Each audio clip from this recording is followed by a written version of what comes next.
शिव पुराण के अनुसार सोमनाथ ज्योतिर्लिंग भगवान शिव का प्रथम ज्योतिर्लिंग है। यह मंदिर गुजरात राज्य के सौराष्ट्र क्षेत्र में स्थित है। ऐसी मान्यता है कि इस शिवलिंग की स्थापना स्वयं चंद्रदेव ने की थी।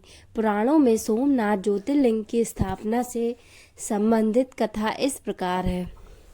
जब प्रजापति दक्ष ने अपनी सभी 27 पुत्रियों का विवाह चंद्रमा के साथ कर दिया तो वे बहुत प्रसन्न हुए।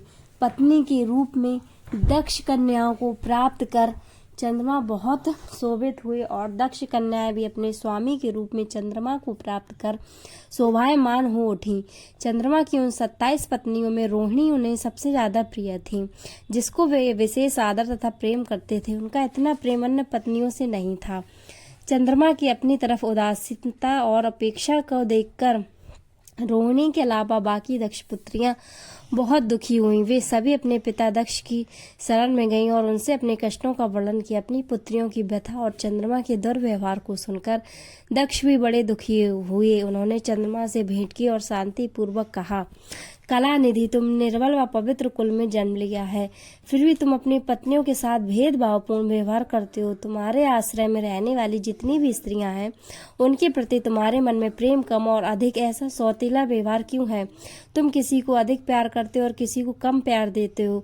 ऐसा क्यों करते हो? अब तक जो व्यवहार किया है वह ठीक नहीं है, फिर अब आगे ऐसा दुर्व्यवहार तुम्हें नहीं करना चाहिए। जो व्यक्ति आत्मीयजनों के साथ विषमतापूर्ण व्यवहार करता है, उसे नरक में जाना पड़ता है।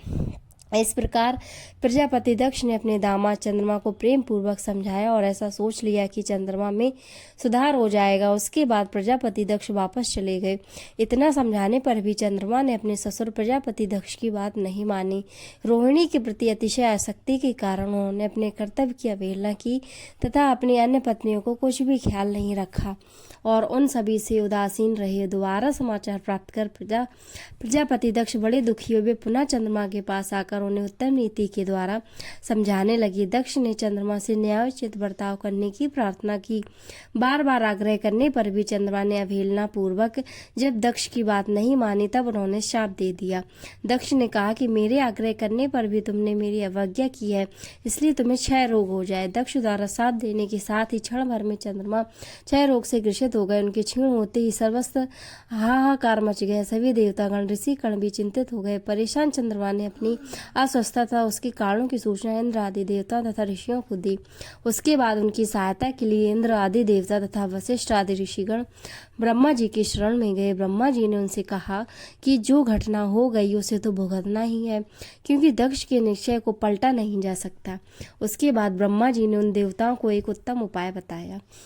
ब्रह्मा जी ने कहा कि चंद्रमा देवताओं के साथ कल्याणकारक शुभ प्रवाह क्षेत्र में चले जाएं। वहां पर विधि पूर्वक शुभ मृत्युंजय मंत्र का अनुष्ठान करते हुए श्रद्धा पूर्वक भगवान शिव की आराधना करें। अपने सामने शिवलिंग की स्थापना करके प्रतिदिन कठिन तपस्या करें। इनकी आराधना और तपस्या से जब भगवान भोलेनाथ प्रसन्न हो जाएंगे तो वो इन्हें क्षय रोग से मुक्त कर देंगे। पितामह ब्रह्मा जी की आज्ञा को स्वीकार कर देवताओं और ऋषियों के संरक्षण में चंद्रमा देवमंडल सहित प्रवास क्षेत्र में पहुंच गए।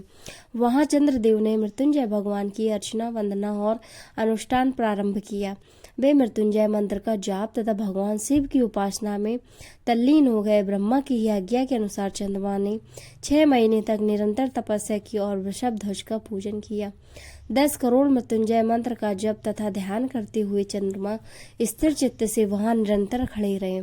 उनकी उत्कट तपस्या से भक्त वत्सल भगवान शंकर प्रसन्न हो गए। उन्होंने चंद्रमा से कहा कि चंद्रदेव, तुम्हारा कल्याण हो। तुम जिसके लिए यह कठोर तप कर रहे हो, उस अपनी अभिलाषा को बताओ। मैं तुम्हारी इच्छा के अनुसार तुम्हें उत्तम वर प्रदान करूंगा। चंद्रमा ने प्रार्थना करते हुए विनय पूर्वक कहा कि देवेश्वर, आप मेरे सब अपराधों को क्षमा करें और मेरे शरीर के इस क्षय रोग को दूर करें। भगवान शिव ने कहा, चंद्रदेव, तुम्हारी कला प्रतिदिन एक पल में क्षीण हुआ करेगी, जबकि दूसरे पक्ष में प्रतिदिन वह निरंतर बढ़ती रहेगी। इस प्रकार तुम स्वस्थ और लोक सम्मान के योग्य हो जाओगे। भगवान शिव का कृपा प्रसाद प्राप्त कर चंद्रदेव बहुत प्रसन्न हुए। उन्होंने भक्ति भाव पूर्वक शंकर की स्तुति की।